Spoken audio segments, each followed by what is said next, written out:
What's up guys, David Moss Jr. here, and I've got a question for you. If you had to pick just one, sauna or cold plunge, to help you sleep better, feel less stressed and anxious, and even live longer, which one would you choose?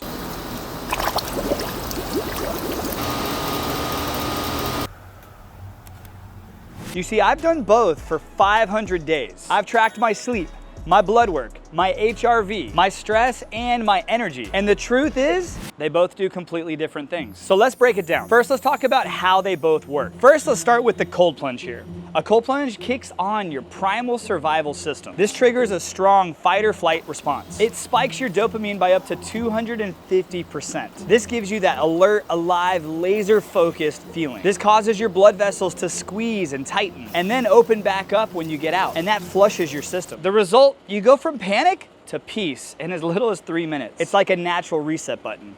Now let's talk about the sauna. So when you get into a sauna, your body thinks you're going for a nice long jog on the beach. It increases your heart rate, your circulation, and then you start to sweat. It fires up your heat shock proteins, and these repair damage, build up resilience, and lower inflammation. They boost growth hormone and BDNF, basically the fertilizer for your brain. And you're basically training your body to stay calm under pressure. A cold plunge is like getting a very important group text message at 6 a.m. that you have to respond to. You're forced to wake up and you're forced to focus fast. And a sauna is a lot like a good podcast. It slows you down, makes you sweat, and gives you some space to reflect. Now, this is just the biology behind both, but which one actually changes your life the most? Keep watching. I also want to take a quick second to say thank you to Sun Home Saunas for sponsoring this video. And if you're looking to get a sauna or a cold plunge for yourself at your home, I do have review videos on both of these products behind me and a few other products from Sun Home Sauna that you should definitely check out after the video. There will be a link down in the description below with my personal discount code that supports the channel. So if you do decide to get a product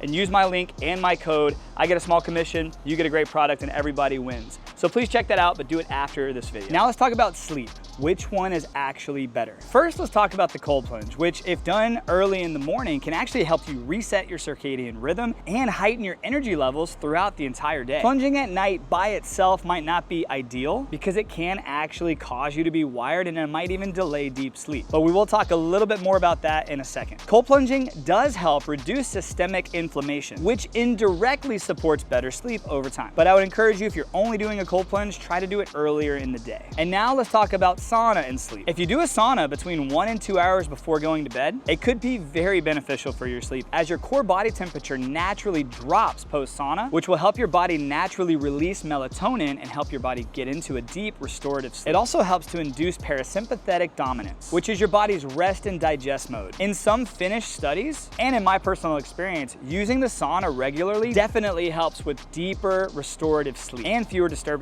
I track everything on an 8 sleep mattress pod, which I highly recommend, and there is a link and discount code down in the description below if you ever want to check those out. And I've noticed massive improvements since including sauna and cold plunge as contrast therapy at night. More on that in a second. So basically, I like to think of it like this. A cold plunge in the morning is like taking a double espresso, and a sauna at night is like a nice weighted blanket with a hot cup of tea. And one of these will make you sleep deeper than any melatonin supplement ever could. But we'll crown the winner soon. Now let's talk about anxiety and mood. Which one of these is better for that? We'll start with cold plunge. Cold plunging gives your brain an entirely new emergency to focus on. So whatever's going on in your life that's causing stress, when you get into a cold plunge, you immediately forget about it. And this can help short circuit anxiety spirals if you're ever going through one of those. That huge dopamine boost we talked about earlier, this lifts your mood without the need of caffeine or sugar. It also helps to build mental grit. So if you start your day by doing something hard, which getting into a cold plunge is actually pretty hard, you can carry that strength throughout the day to every additional challenge. And it just makes the day that much better. The sauna creates a consistent calm. This lowers cortisol and raises your HRV with regular use, I might add. A sauna can also be a built-in space for deep breathing, journaling, meditation, prayer. It just gives you a space that you can't bring technology into, and you have to reflect. A lot of people process emotions in a sauna like they do in a session of therapy. I guess cold plunging is like hitting force quit on your mental stress, but a sauna is like finally clearing out the 97 open tabs that you had. One gives you instant relief, and the other builds your baseline peace. Which wins?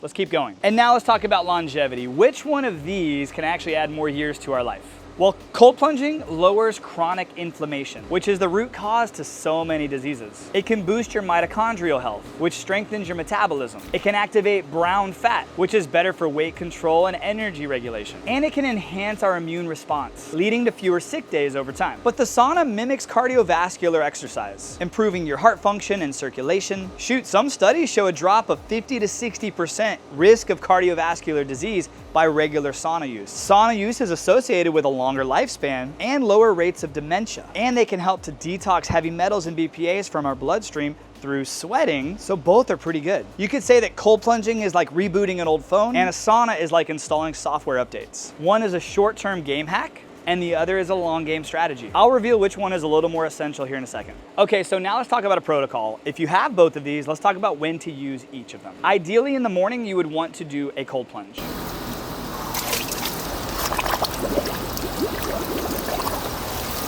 The goal would be to be in a cold plunge around 50 degrees between 2 to 3 minutes. If you can go colder, like this one that has ice, great. If you can go longer, great, but you don't have to experience some of these benefits. A cold plunge in the morning wakes me up. It boosts my dopamine and my focus, and it kicks inflammation out the door. If I only had a sauna, I would ideally use that in the evening. And I would try to do 15 to 30 minutes in that sauna at 170 degrees or higher. This one behind me is a full spectrum infrared sauna, so it reaches 170 degrees using infrared panels, which is extremely hot and creates a very deep sweat. Using the sauna at night decompresses my body. It releases mental tension, and it does a great job of helping me prepare for sleep. Now, if you have both, if you have a cold plunge and a sauna, you're gonna wanna try to incorporate contrast therapy, and I like to do that every night. That's where I go from sauna to cold plunge, to sauna, to cold plunge, and I do that 2 to 3 times. This checks all those boxes that we just talked about, but it also gives my HRV a boost, helps my muscles recover, and gives me a mental reboot. Nothing that I've done really matches this combo. And now the big question, if you could only have one, which would I choose? Well, it's really hard to say. I mean, it really shouldn't be sauna versus cold plunge. It should really be, what does your body need today? Both are powerful, both are natural, both are ancient, and both have changed my life. I guess I would say this, if you're stressed out, if you're wired, if you're stuck in your head, I would start with a cold plunge. And then on the other hand, if you're run down, inflamed, or you just can't sleep, I would start with a sauna. I would say, let your body talk to you and listen. In this video, we talked about the benefits that each have and how they are so different. I've tried to put a lot of resources on YouTube to help people just like you figure out what's the best route to go with my cold plunge, sauna, and wellness journey. I've reviewed great products, and we've talked about a lot of ways to utilize these products. But the most important thing I would say is listen to your body and give it what it needs. Hey, thank you so much for watching, guys. If this video is helpful for you at all, please like it. Please ask a question if you have one, and make sure that you check me out on Instagram as well. Follow along the journey there. I post day-to-day stuff there that you might like as well. But hey, more importantly, I want you to know I appreciate you so much for watching. I'll see you guys in the next video. Have a great day, my friends, and God bless. And hey, speaking of next video, I'm gonna have 2 videos pop up on screen right here. I want you to check out one of these videos, okay? One of them I think you'll like. The other one, YouTube thinks you'll like based off stuff you've watched. So just go ahead and click on one of those or subscribe. Either way, I appreciate you guys. Thank y'all.